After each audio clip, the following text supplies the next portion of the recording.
It all started with just a few suspicious Instagram posts in a single city in India. But what began as a small ripple quickly unraveled into this massive, nationwide counterterrorism investigation. It exposed an alleged terror cell, the absolutely shocking double life of an influencer, and a plot with connections that reach all the way to Pakistan. You know, this whole operation didn't start with a bang. Not a raid, not an explosion. It all began quietly, online. See, the Andhra Pradesh Counterintelligence Cell was doing pretty routine surveillance, basically just monitoring social media after getting some alerts. And what they stumbled upon were these whispers, a few posts from some young people that seemed to be, well, supporting terrorist organizations. So, acting on that online intel, the authorities moved in, and they moved in fast. What began with the arrest of 3 youths in Vijayawada just blew up from there. Coordinated raids started happening across multiple states, leading to at least a dozen arrests. Investigators were really starting to pull at the threads of a much, much larger network. And the timeline here shows you just how fast this whole thing escalated. The first arrests are made on March 24th. By April 1st, they're in police custody. But look at this, just 8 days later, on April 9th, India's top federal agencies, the NIA and the Intelligence Bureau, are on the scene. That tells you right away just how serious this was becoming. Okay, so who are the people at the center of all this? As investigators started digging, the profiles of the accused began to emerge. And let me tell you, they were not what you typically expect. Let's unmask some of the key players here. 38,000. Now, what do you think this number is? It's not a price tag. It's not a piece of evidence. No, this is the number of Instagram followers that belong to one of the main suspects. And this is where things get, well, just wild. You've got this incredible contrast. On one hand, you have the Sayeeda Begum everyone sees online, a 38-year-old single mom from Hyderabad who works as a domestic help, and she's trying to build a following with these little promotional videos. But then, you look at what investigators are alleging, and it's like a completely different person. We're talking about a key terror recruiter, someone pushing propaganda for groups like ISIS and Al-Qaeda, and even being lined up to lead an all-female terror squad. It's a shocking double life.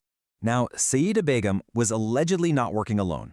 The core group included Rahmatullah Sharif, who was supposedly the leader, along with others from Vijayawada in Karnataka, and this wasn't just some local thing. The investigation quickly spread, leading to arrests in Delhi, Rajasthan, West Bengal, and Maharashtra. It was painting a picture of a sprawling, interstate network. So that brings us to the method. I mean, how did a group spread across so many states even operate and recruit? Well, the answer, according to investigators, is almost entirely online. Their main weapon wasn't a bomb or a gun, it was social media. To really get what their alleged mission was, you have to understand this term, Ghazwa-e-Hind. It's a phrase used in extremist ideology, and it basically refers to a prophesied final battle to conquer India. And investigators say this was the core idea, the central theme they were using to radicalize people and recruit new members. Their alleged playbook was actually pretty simple but really effective. It's a 4-step process. First, create secret online groups on mainstream platforms, like Instagram and Telegram. Second, just flood those groups with propaganda. We're talking videos of Osama bin Laden, speeches by radical preachers, the works. Third, use all that content to radicalize young people and pull them into the cause. And finally, stay completely anonymous, with each member supposedly using 5 or 6 fake IDs to cover their tracks. All right, now we get to what is maybe the most disturbing part of this entire investigation, the alleged plot to create something called a Khawateen wing, which is basically an all-female terror cell. And this was not just about spreading ideas online. According to the investigation, the end goal was way more sinister. The plan was to actually train these women recruits in how to use firearms, sniper rifles, and even explosives, all to carry out sophisticated attacks across the country. So how far along was this plan? Well, according to police sources, Sayeeda Begum had already recruited 42 women into this network. What's becoming really clear here is that Sayeeda Begum's alleged role was getting bigger and bigger. She wasn't just another recruiter anymore.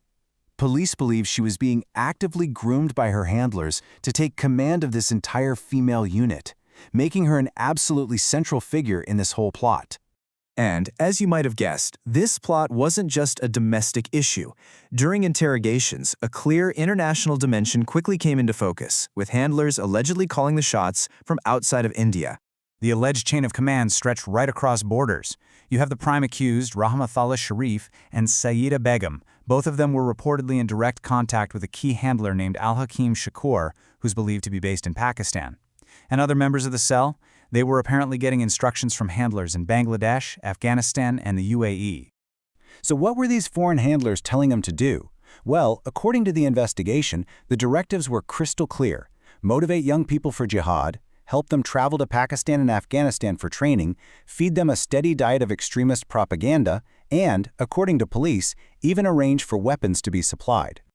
So, with a network spanning multiple states and these clear links to foreign handlers, this case very, very quickly outgrew the scope of a local police investigation. It became a top national security priority.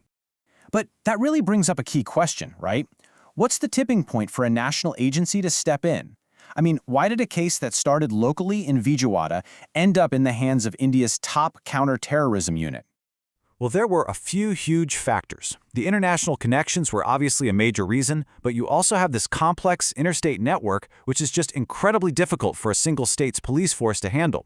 But ultimately, the most compelling reason was just the nature of the threat itself. A sophisticated plot for armed attacks and the creation of a dedicated women's wing. That's serious business. And so, what seemed inevitable happened. The Vijayawada police commissioner signed the transfer papers, and the case was officially handed over to the NIA. This means it's now going to be investigated with the full resources and the full jurisdiction of a federal agency. You know, this entire case leaves us with a really critical question for the future. We've seen how platforms we use every day, like Instagram and Telegram, were allegedly turned into tools for radicalization.